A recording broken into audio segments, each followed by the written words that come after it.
यूहन्ना रचित सुसमाचार अध्याय 2। काना में शादी।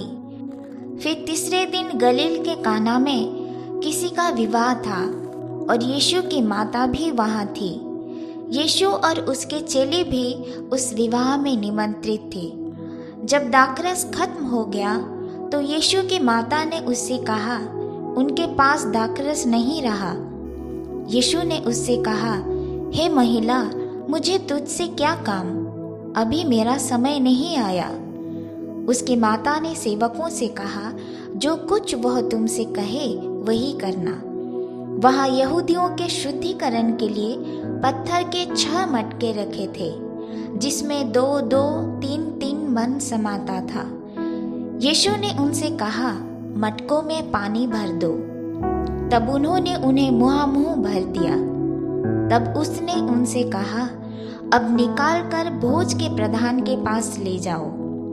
और वे ले गए। जब भोज के प्रधान ने वह पानी चखा जो दाखरस बन गया था और नहीं जानता था कि वह कहाँ से आया है, परंतु जिन सेवकों ने पानी निकाला था वे जानते थे, तो भोज के प्रधान ने दूल्हे को बुलाकर उससे कहा, हर एक मनुष्य पहले अच्छा दाखरस देता है और जब लोग पीकर छक जाते हैं तब मध्यम देता है, परंतु तूने अच्छा दाखरस अब तक रख छोड़ा है।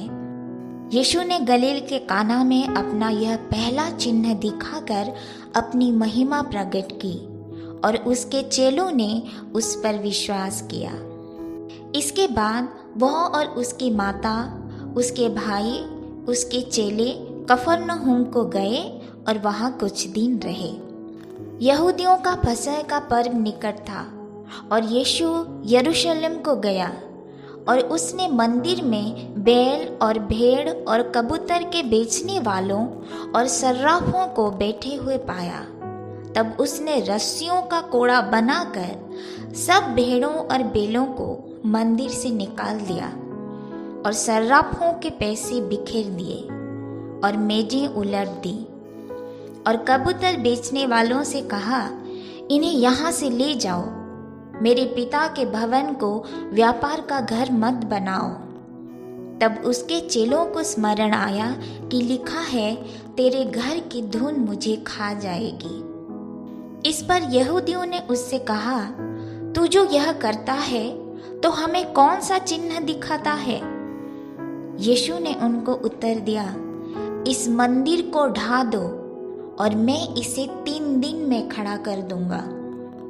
यहूदियों ने कहा, इस मंदिर के बनाने में 46 वर्ष लगे हैं और क्या तू उसे 3 दिन में खड़ा कर देगा? परंतु उसने अपनी देह के मंदिर के विषय में कहा था।